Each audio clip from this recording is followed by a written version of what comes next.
ছিলেন সামগ্রিক সত্তা সম্পন্ন এক বিরাট আত্মা, সত্যকার পুরুষ সিংহ, যার প্রভাব শক্তিশালী ও মহৎ অন্তর্নিহিত প্রেরণায় আপ্লুত যুগান্তকারী এক সম্ভাবনা।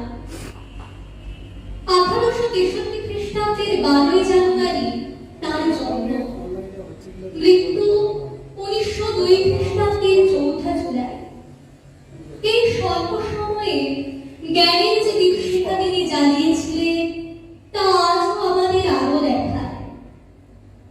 পাশ্চাত্যে ভারতীয় সংস্কৃতির ও সনাতন হিন্দু ধর্মের বিজয় নিষ্ঠা নিয়ে 1897 খ্রিস্টাব্দের 15 জানুয়ারি স্বামী বিবেকানন্দ ভারতবর্ষে পদার্পণ করে ও জাতির পুনর্নির্মাণের জন্য সমগ্র ভারতবর্ষ ভ্রমণ করে। তিনি সাধারণ মানুষ, বিশেষ করে যুব সমাজের প্রতি আহ্বান জানান। ওঠো, জাগো, যতদিন না লক্ষ্যস্থলে পৌঁছচ্ছ থামিও না। হে যুবকবৃন্দ, দরিদ্র অজ্ঞ নিপীড়িত জনগণের ব্যথা তোমার মনে প্রাণে অনুভব করো। সেই অনুভবের বেদনায় তোমার হৃদয় রুদ্ধ হোক, মাথা ঘুরতে থাকুক, তোমাদের পাগল হয়ে যাওয়ার উপক্রম হোক। যা প্রকৃতভাবে আত্মস্থ করেছিলেন তৎকালীন যুবক ভারতের বীর সন্তান নেতাজি সুভাষচন্দ্র বসু, যাকে পরোক্ষে বিবেকানন্দের বাণীসূত্র বলা হয়।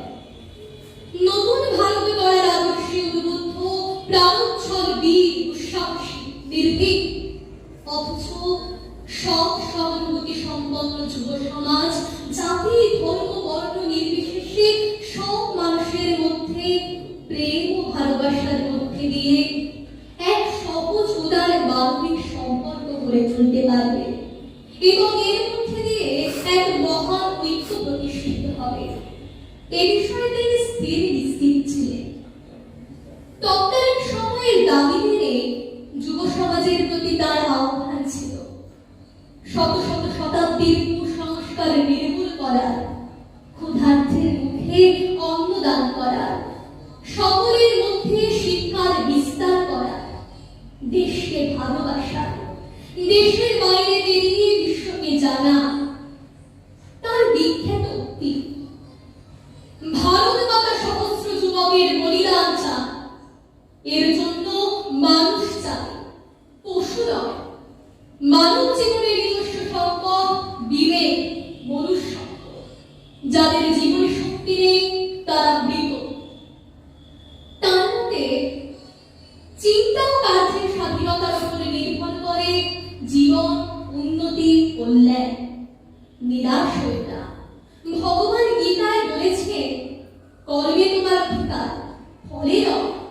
কোমল মাথা, প্রভু তোমাকে এই কাজের জন্যই ডেকেছে। আমরা স্ত্রীলোকদের নিজ, অধম, মহাহেয়, অপবিত্র করি। তাই আমরা পশু, দাস, উত্তমহীন, দরিদ্র। মেয়েদের উন্নতি করাতে না পারলে পশু জন্ম খুঁজবে না। মেয়েদের নিচে ফেলে কেউ উপরে উঠতে পারে না। পরিবর্তনশীল জগতে যুগের পরিবর্তনের সাথে আজকের যুব সমাজের মধ্যে একরকম লঘুতা, বিলাসপ্রিয়তা প্রবেশ করেছে। ফলে যুব সমাজের প্রতি স্বদেশপুত্র কবিতায় স্বামী বিবেকানন্দের তৎকালীন আহ্বান আজও সমান প্রাসঙ্গিক হয়ে রয়েছে। বড় ভাই, ভারতের মৃত্তিকা আমার স্বর্গ, ভারতের কল্যাণ আমার কল্যাণ। আর বড়দিন রাত, হে গৌরীনাথ, হে জগদম্বে, আমায় মনুষ্যত্ব দাও, বা আমার দুর্বলতা, কাপুরুষতা দূর করো, আমায় মানুষ করো।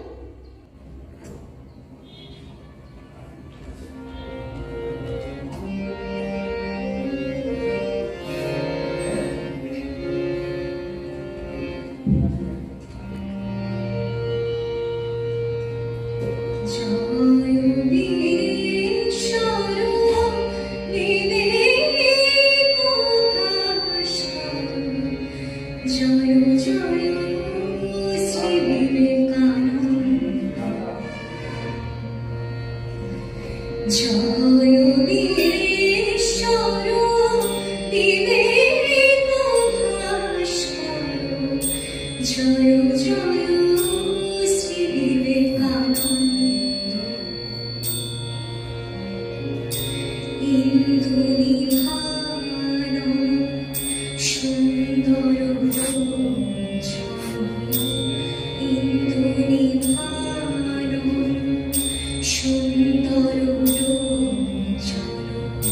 বিশ্বমানব চিরবন্ত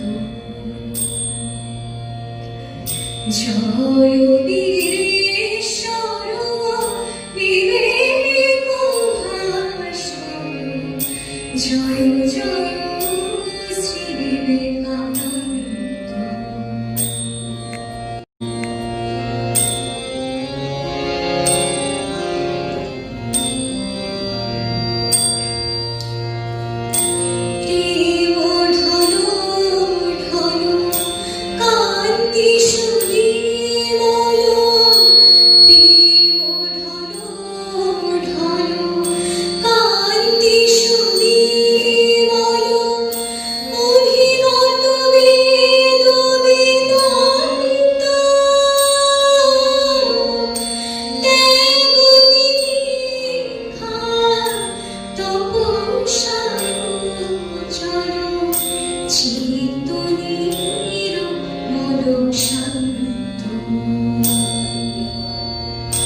জয় বীরেশ্বর বিবেক ভাস্কর জয় জয় শ্রী বিবেকানন্দ সারে গা পাধা পাধা সারে গা গারে সা সা ধা পা পা গরে গারে সা ধা পা পা গরে গারে সা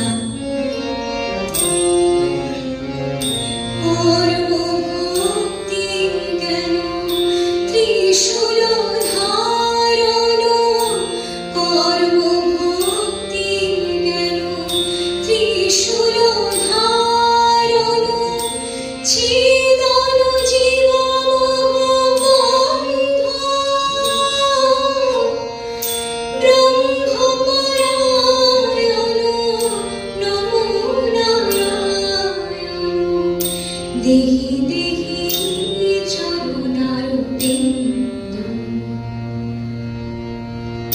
জয় বীরেশ্বর বিবেক ভাস্কর জয় জয় শ্রী বিবেকানন্দ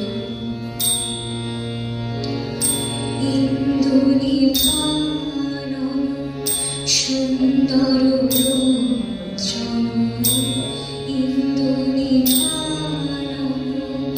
সুন্দর লোচন বিশ্বমানব চিরবন্ত জয় বীরেশ্বর বিবেক ভাস্কর জয় জয় শ্রী বিবেকানন্দ জয় জয় শ্রী বিবেকানন্দ জয় জয় শ্রী বিবেকানন্দ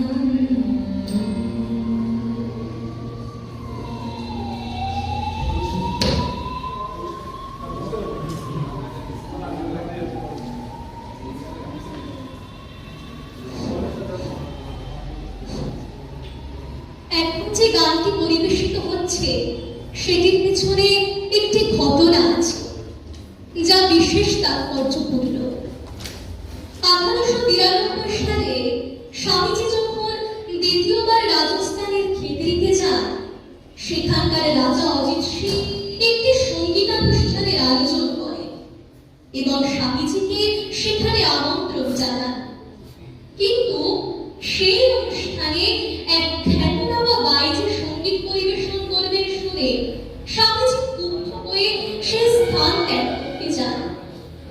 রাজা অজিত সিংকে তিনি বলেন, একজন সন্ন্যাসী হয়ে এক বাইজির সঙ্গীত তিনি কোনো মতেই শুনতে পারবেন না।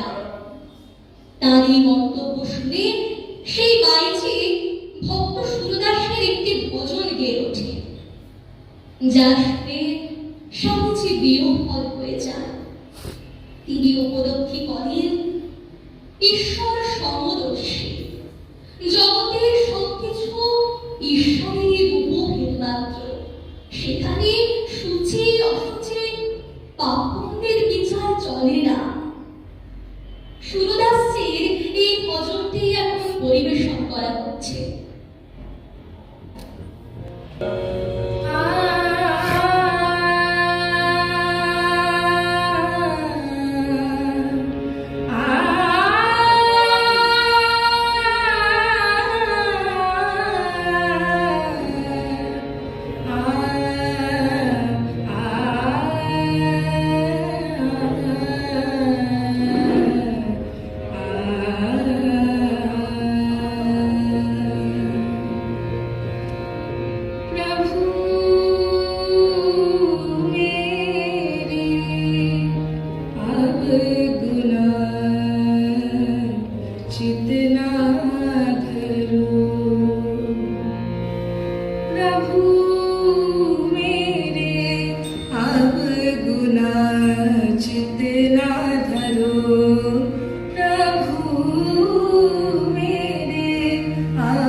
सके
স্বদেশ প্রীতি। ম্লেচ্ছ শাসনে বিকৃত জীবন বিদেশি ভাবনা এসেছে দেশে। প্রাচ্যের চির পবিত্র ধারা পশ্চিমী স্রোতে যেতেছে ভেসে। মঠে মন্দিরে বিরাজে দেবতা ছিল বিশ্বাস জন্মগত। সেই সনাতন ধর্মের মূল হতে ছিল যবে কুঠারা হতো। জাত প্রভৃতিরে নিবৃত কারণে পেয়েছিলে তুমি পরম গুরু। অবিশ্বাসের বাঁধ গেল ভেঙে, শক্তি সাধনা হলো যে শুরু। জগন মাতার দেখেছিলে রূপ জন্মভূমির মাটির বুকে। মানুষে মানুষে কোনো ভেদ নেই, শুনেছিলে তুমি শ্রী গুরু মুখে। বজ্র কণ্ঠে বীর বাণী তাই শোনালে সেদিন সবারে ডেকে। ওঠো জাগো সবে, জানো আপনারে কেহ ছোট নাও জন্ম থেকে। ঘোর সংশয় আধারে বৃথায় দেবতার লাগে বেড়াও ঘুরে। তোমার মাঝে আছে ভগবান, ঈশ্বরে খুঁজে পাবে না দূরে। প্রতি জীবে শিব করেন বিরাজ, তোমাতে আমাতে তাহারি রূপ। শ্রদ্ধা ভক্তি কর্ম প্রদীপ, জ্বালাও আপন জ্ঞানের ধূপ। সপ্তসাগর পার হয়ে তুমি বিশ্ব ধর্ম সভায় গিয়ে দাঁড়ালে গর্বে উপনিষদের শাশ্বত মহামন্ত্র নিয়ে। সেই বেদান্ত কেশরীরে হেরি মুগ্ধ সেদিন জগজ্জন। স্বদেশ প্রেমিক ভারত পথিক, তুমি অতুলন হে তপোধন। তোমার উদার আশ্বাস কত দুর্গত জনে দিয়েছে আশা। হে মহামানব অমরাত্মা অভিয়ানী, ভোগের বিনাশে যোগের সাধনা ধরেছিলে তুমি ত্যাগের ব্রত। মহাভারতের ইতিহাসে নেই বীর সন্ন্যাসী তোমার মতো। শত বর্ষের কত না কাহিনী, কত না ঘটনা হয়েছে লেখা। সবার উপর উজ্জ্বল আজও হে বীর তোমার কীর্তি রেখা। তোমার ধ্যানের ভারত যে স্বামী, দূর দিনে আজ যায় না চেনা। হ্যাঁ উত্তরে দক্ষিণে বামে বেষ্টিত তার শত্রু সেনা। এসো ফিরে এসো, কুম্ভকণ্ঠে শোনাও ভয় মন্ত্র আজ। বলহীন যত আত্মা থাকুক, হুঙ্কারে তব হে মহারাজ।